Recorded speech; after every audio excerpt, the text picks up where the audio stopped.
This particular topic is related to the theory of relevance under dividend policy or dividend management.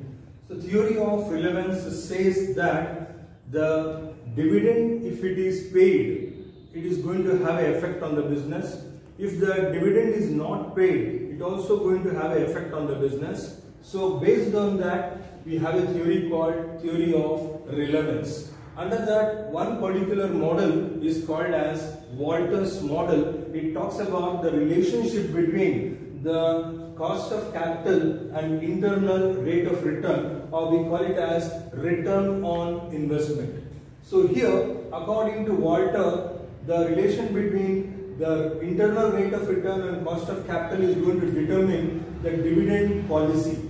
So we are trying to work a problem under the Walters model, and what is the effect of that we'll try to understand here.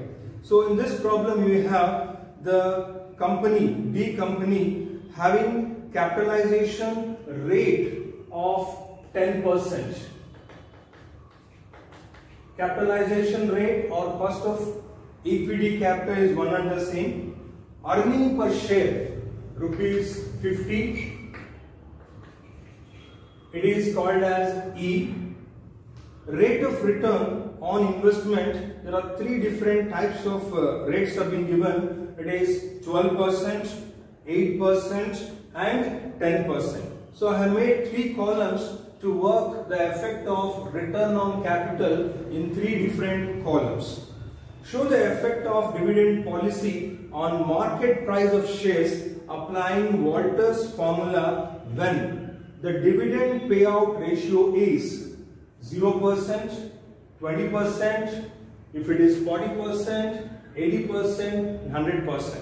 So there are 5 categories in which we are going to try to analyze what is the effect of dividend not paid 0, when dividend paid out is full, or in between, paid is less, paid is more, what is the effect of that on the market value per share. So P is going to represent market price per share. So you have a formula here given by Walters model. We try to work based on this particular formula. So here I will take when dividend payout ratio is 0%. Remember, dividend is calculated always on earnings per share.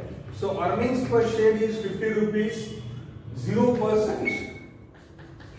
So dividend will be 0. No dividend is paid. So D becomes 0. So I will substitute here in this situation. D is 0.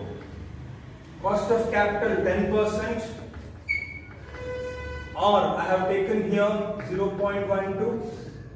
Cost of capital again 0.10. R into E minus D. E is 50 rupees, D is 0, divided by cost of equity. So when I simplify, 0 divided by anything is 0.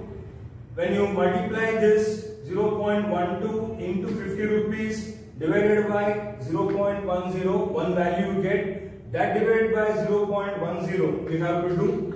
So when you simplify this, you get 60. 60 divided by 0.10 is going to be rupees 600. So at 12% rate of return, when the dividend payout is 0, the price per share, market price per share is 600 rupees. We'll try the other one. Dividend payout is 0%, but R is different here. So dividend payout is 0, cost remains same, only the R will change. Remember, the formula R will change. R will be 0.08. Again, E is 50, D is again 0, divided by cost of capital. Remember, cost of capital remains same. R will change and D will change. So you have to see the different situations and try to work it out. So if you simplify this, 0.08 into 50 divided by 0.10, you get 40. divided by 0.10. So you are going to get 400 rupees as a market value per share. We move on next. Instead of 8%, when R is 10%, same formula, D remains 0, cost of equity remains the same, so only R will change.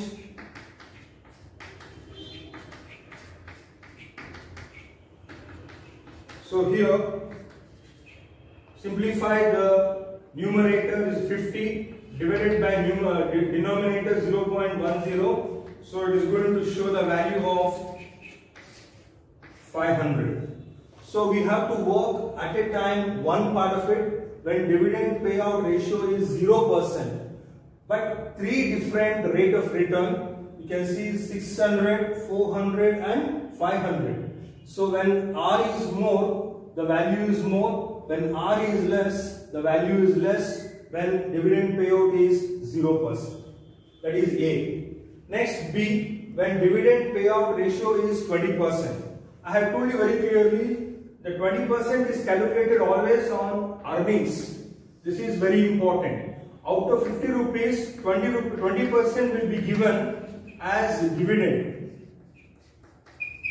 So 20% here going to be rupees 10. So here D is going to be 10. D is going to be rupees 10. So when you are doing here, we have to take D as 10 rupees. D, here you have it as 10 rupee. Cost of capital remains same throughout. I have taken here same throughout. So R, again you have to see the column.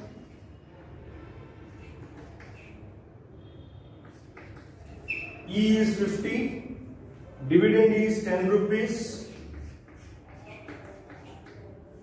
So when you simplify here, you are going to get 10 divided by 0.10 is 100.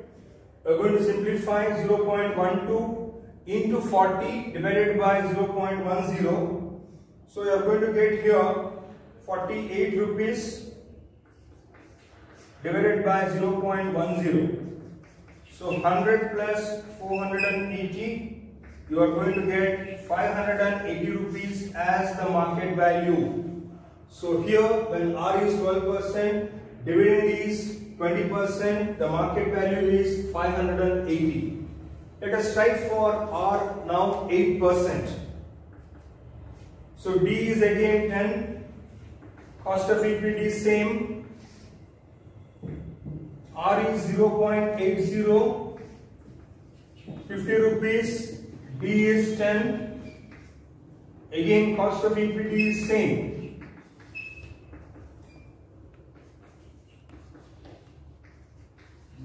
Simplify the numerator, 32 rupees.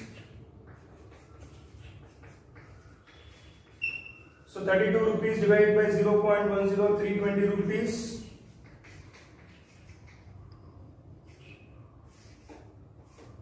So you are going to get here 420 rupees as the value when D is 10 rupees, R is 8%.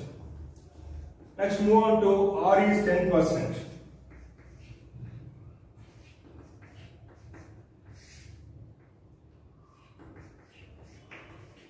50, remember D is 10, cost of equity remains the same throughout.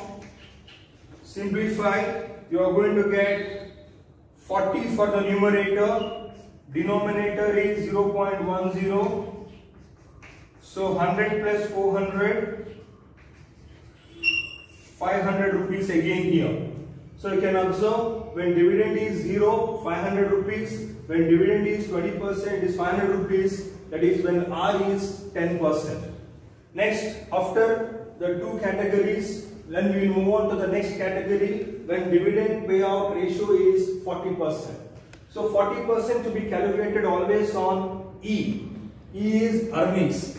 So when the company is having an earning of 50 rupees, they want to give out 40% of it as dividend.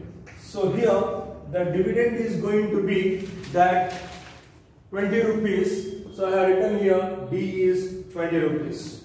Let us substitute again similarly for the